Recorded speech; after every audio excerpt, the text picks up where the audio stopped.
ये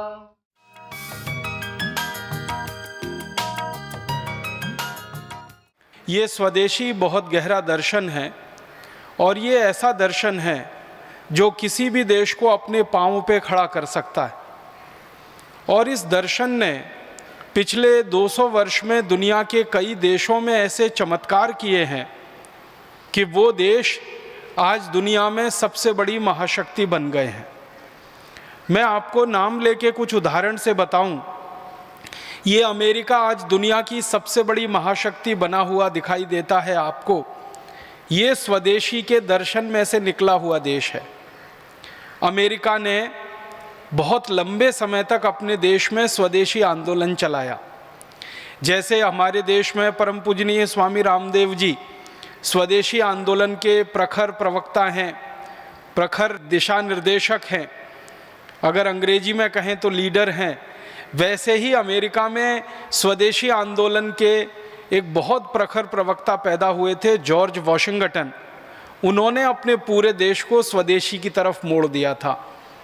अमेरिका बहुत लंबे समय तक गुलाम रहा था अंग्रेज़ों का, लेकिन जॉर्ज वॉशिंगटन जैसे नेताओं के कारण वो अंग्रेज़ों की गुलामी से आज़ाद हुआ और स्वदेशी के रास्ते पर आगे बढ़ गया, और वो अमेरिका आज दुनिया की महाशक्ति बन गया। आप अगर हैरान हो जाएंगे ये सुनकर कि मात्र पिछले 200 वर्षों में अमेरिका दुनिया की महाशक्ति बन गया। 200 वर्ष पहले तक अमेरिका का कोई अस्तित्व नहीं था। आर्थिक दुनिया में, व्यापार की दुनिया में, उद्योग की दुनिया में, सुरक्षा व्यवस्था की दुनिया में, तकनीकी की दुनिया में, विज्ञान की दुनिया में कोई भी अमेरिका का नाम लेने वाला नहीं था आज से 200 साल पहले तक। एक दूसरा उदाहरण देता हूँ, आज से लगभग 100 साल पहले तक जापान का कोई नाम लेवा नहीं था दुनिया में। जापान भी गुलाम रहा है दुनिया में कई देशों का। जापान जब अमेरिका का गुलाम था तब आपको मालूम है अमेरिका ने 2 एटम बम जापान पे गिरा दिए थे, हिरोशिमा और नागासाकी पर 1945 में, और पूरे जापान को तोड़ दिया था अमेरिका ने, ध्वस्त कर दिया था। वो जापान पिछले 60 वर्षों में, 70 वर्षों में सारी दुनिया के सामने पूरी इज्जत और सम्मान से खड़ा है। अमेरिका के बाद दूसरा नाम अगर लिया जाता है दुनिया में तो वो जापान का नाम लिया जाता है। हमारा एक पड़ोसी देश है, उसका नाम है चीन। आपको मालूम है चीन भी एक समय तक अंग्रेजों का गुलाम रहा है। अंग्रेजों ने चीन पे भी कब्जा किया था और पूरे चीन के समाज को अंग्रेजों ने नशे में डुबो दिया था। चीन को खड़ा होने में बहुत समय लगा, लेकिन चीन खड़ा हुआ। 1949 तक अगर चीन के बारे में आप जानने की कोशिश करेंगे तो पता चलेगा कि चीन भिखारी देश था। उनको खाना खाने के लिए जो चावल चाहिए वो उनके पास नहीं होता था। उनके उद्योग उनके पर्याप्त नहीं थे, व्यापार उनका अच्छा नहीं था 1949 तक। और 1949 माने आज से लगभग 60-61 साल पहले तक विदेशी कर्जे में डूबा हुआ था। पूरी तरह से ध्वस्त और अस्त व्यस्त देश था चीन। लेकिन चीन में एक बड़ा नेता पैदा हुआ। जैसे हमारे देश में मैं बार बार कहता हूँ परम पूजनीय स्वामी रामदेव जी स्वदेशी की अलख जगा रहे हैं, ऐसे ही चीन में एक नेता पैदा हुआ, उसका नाम था माओ जेडोंग। उसने पूरे देश को स्वदेशी के रास्ते पे डाल दिया और चीन के लोगों के दिल दिमाग में स्वदेशी चिंतन, स्वदेशी दर्शन ऐसे भर दिया कि पूरा चीन पिछले 60 साल में अपने पैरों पे खड़ा हो गया। और आज चीन पूरी दुनिया को अनाज खिला रहा है, पूरी दुनिया को भोजन करा रहा है। सारी दुनिया के बाज़ारों में 25% से ज़्यादा सामान चीन का भरा हुआ है। तो ये सभी देश दुनिया में अगर आप उनका अध्ययन करेंगे, अभ्यास करेंगे तो पता चलेगा कि वो ताकत से खड़े हुए, स्वावलंबन के साथ और स्वदेशी के आधार पर। इतने सारे देश अगर स्वदेशी के आधार पर दुनिया भर में खड़े हो सकते हैं और महाशक्ति बन सकते हैं, तो भारत भी स्वदेशी के आधार पर ही खड़ा होकर दुनिया की महाशक्ति बन सकता है। इसके अलावा दूसरा कोई रास्ता नहीं।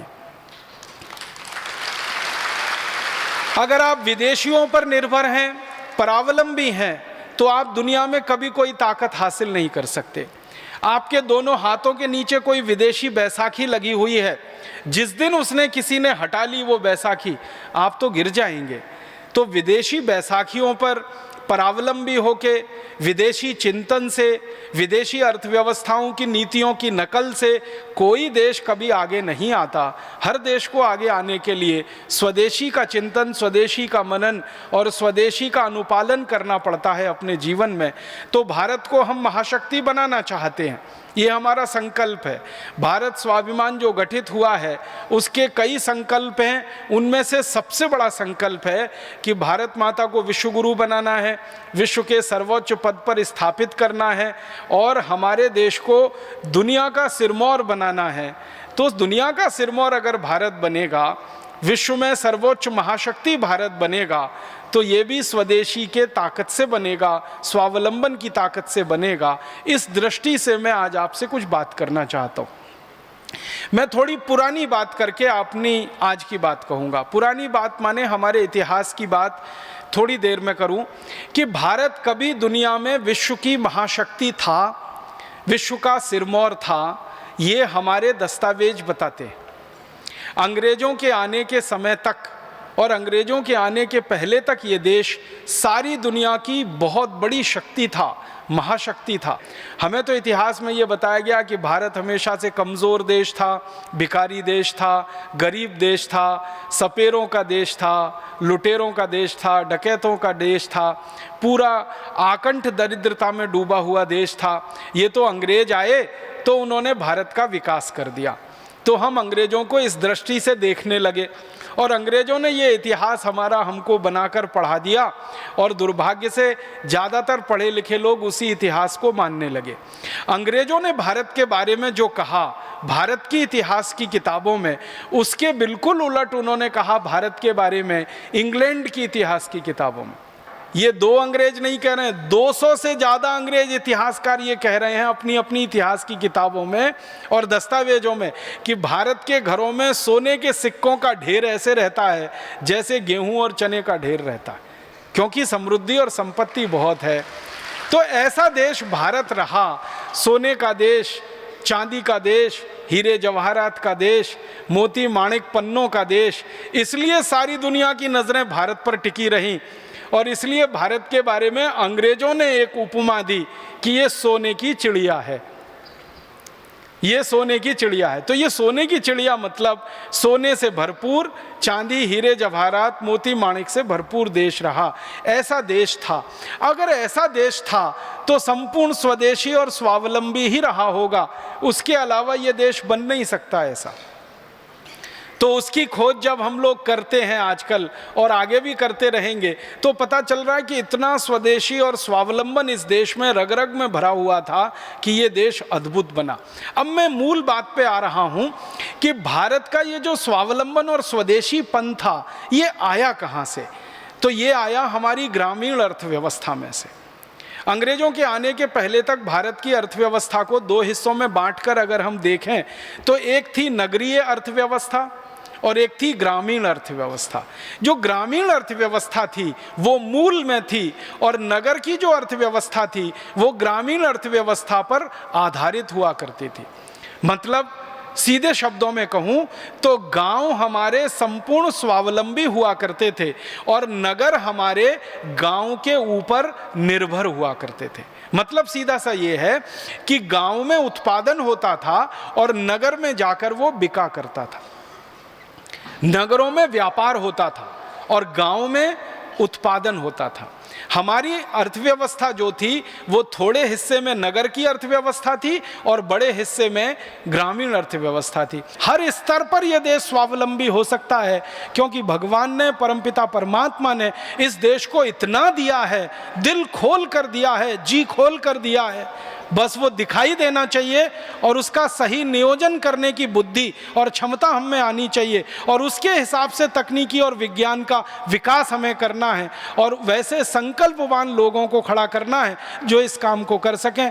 तो आप सभी वो संकल्पवान लोग हैं जो आने वाले समय में इस देश में खड़े होंगे और शायद भारत स्वाभिमान ही इस काम में अगुवाई करेगा, लीडरशिप लेगा और भारत देश को जो भी ज़रूरत की तकनीकी है, जो भी ज़रूरत के संसाधन संसाधन है उसको उपलब्ध कराने में, नीतियां बदलवाने में, कानून बदलवाने में और व्यवस्थाओं को सुचारू रूप से चलाने में हमारी भूमिका सबसे अग्रणी होने वाली है। इसलिए आपके ऊपर बहुत बड़ी जिम्मेदारी है और इस जिम्मेदारी को आप जिस दिन महसूस करना शुरू कर लेंगे उसी दिन ये हो जाना शुरू हो जाएगी। मेरी एक छोटी सी बात को हमेशा याद रखिएगा, कोई भी काम दुनिया में असंभव नहीं होता, करने वालों का संकल्प कितना बड़ा है महत्व इस बात का होता है। आपका संकल्प जिस दिन बड़ा हो जाएगा, अपने से बड़ा, परिवार से बड़ा, गांव से बड़ा, राष्ट्र के लिए, समाज के लिए जिस दिन आप संकल्प करना शुरू कर देंगे, हर काम हमारे लिए सामान्य काम हो जाएगा, मामूली काम हो जाएगा, जिसको हम आसानी से कर पाएंगे। यही भावना के साथ आप सभी को शुभकामनाएं देता हूं। परमपिता परमात्मा से प्रार्थना करता हूं कि जल्दी से सब लोगों में भारत स्वाभिमान की ज्योति जले, हर दिल में यह प्रकाश पैदा हो जाए और सारा देश इकट्ठा होकर देश के स्वावलंबन को बढ़ाए, स्वदेशी के मार्ग पर चलकर, और हम इस काम में सफलता पाएं, ऐसी ईश्वर से कामना के साथ आभार। बहुत धन्यवाद।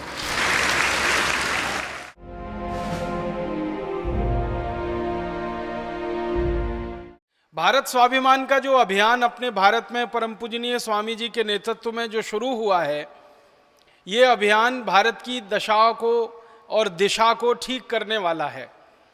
भारत की गरीबी, भारत की भुखमरी, भारत की बेरोजगारी, भारत के किसानों की बेबसी, भारत के मजदूरों की लाचारी, हमारे देश की महिलाओं बहनों पर होने वाले अत्याचार, हमारी माताओं बहनों की लुटने वाली इज्जत, ये जो सारे गंभीर प्रश्न पैदा हुए हैं हमारे देश में, इन प्रश्नों का समाधान ढूंढने का प्रयास है ये भारत स्वाभिमान का अभियान। और इस अभियान की सफलता 100% निश्चित है। ये अभियान पूरी तरह से सफल होगा। श्री राम ने भी रावण को मारकर व्यवस्था परिवर्तन ही किया था, आप ध्यान रखिएगा। खाली सत्ता परिवर्तन नहीं किया था, व्यवस्था परिवर्तन किया था और व्यवस्था को आमूलचूल बदल दिया था। श्री कृष्ण ने कंस को मारकर व्यवस्था परिवर्तन किया था, पूरी व्यवस्था को आमूलचूल बदल दिया था। तो सारे महापुरुष इस देश में जो आते रहे हैं, व्यवस्था परिवर्तन के काम के लिए आए हैं। सत्ता परिवर्तन किसी का लक्ष्य नहीं था, लेकिन व्यवस्था परिवर्तन होने के लिए सत्ता परिवर्तन पहला चरण होता है, इसलिए उन्होंने सत्ता का भी परिवर्तन किया था और अंत में व्यवस्था का भी परिवर्तन किया था। भारत स्वाभिमान अभियान का भी उद्देश्य बिल्कुल स्पष्ट है कि हमें व्यवस्था परिवर्तन ही करना है। इसमें से सत्ता परिवर्तन हो जाए तो वो हमारे लिए पहले चरण की बात है, हमारा अंतिम चरण तो व्यवस्था परिवर्तन का काम है।